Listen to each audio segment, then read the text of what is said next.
So, what are my wrestling credentials to talk about wrestling? I've never wrestled a match in my life. I loved wrestling in the 1990s when I was a kid. Still loved it in the 2000s. The early 2000s. Still was a mark. Attended WrestleMania in 2009 despite not even liking the product that much by that time. But I wanted to attend WrestleMania and I attended WrestleMania in 25, one of the worst WrestleManias of all time. And then I developed my own brand on here that hasn't been successful at all. But when Shawn Michaels retired for the first or second time, third time, fourth, I've lost count.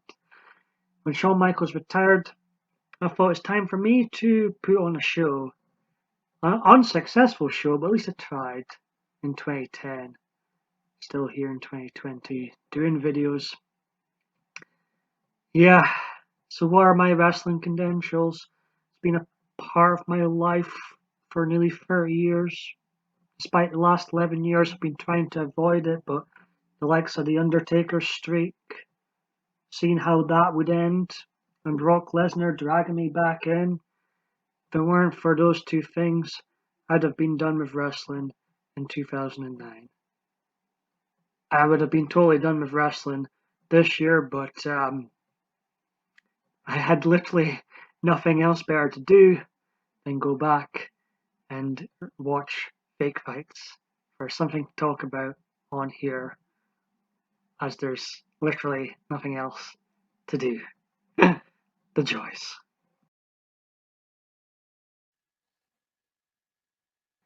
Let's talk about Unforgiven 1999, the second annual Unforgiven. It was also moved from April to September, replacing Breakdown. I like the name Breakdown, but not meant to be. Top 5 are all from the six-pack challenge main event match for the WWF Championship. Special enforcer was Stone Cold Steve Austin. He was there to count the three. He was there just to be on the show, really, because he was about to go out with an injury, a big-time injury. And he gave Triple H a stunner for the crowd to go home happy. So yeah, all 5 participants appear in my top 5 for Unforgiven. 5 out of the 6 participants appear. The British Bulldog was also in this match, but I like the British Bulldog, but he really didn't fit in the WWF in 1999, in my opinion. He really felt thrown in here. It felt like maybe somebody else, like The Undertaker, probably Steve, was supposed to be in this match, but they were injured.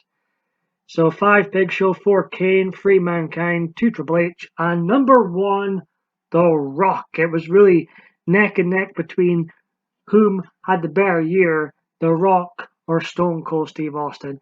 It was a great time to be a wrestling fan with those two battling for the top spot.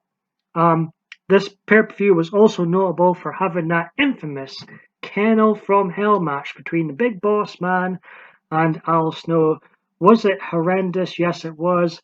But I'd still rather watch it than AEW. Still not watched AEW yet.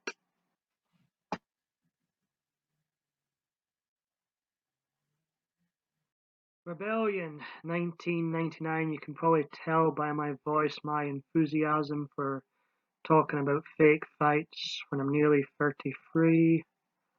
But everything else, to talk about anything else on here feels like too much hassle. So I go back to talking about fake fights where I don't really. Anyways, I'm rambling on here. Rebellion 1999, the first ever Rebellion. Woohoo! Who cares?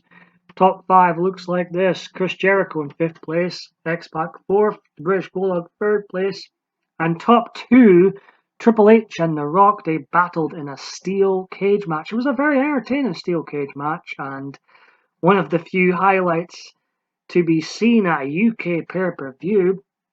The Rock was very entertaining here, and of course him and Triple H had great chemistry.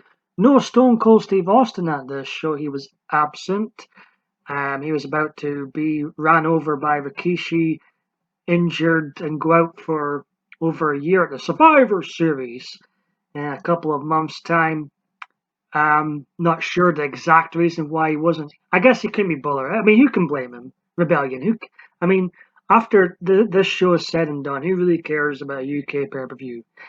Anyways, there was a very awkward backstage segment here with the British Bulldog, who was in my top 5. But the backstage segment he had with Stephanie McMahon, where he quote unquote accidentally threw a trash can off her, or it bounced off the wall and hit her. You didn't see it, it was off. It was garbage! It's trash! Trash can trash.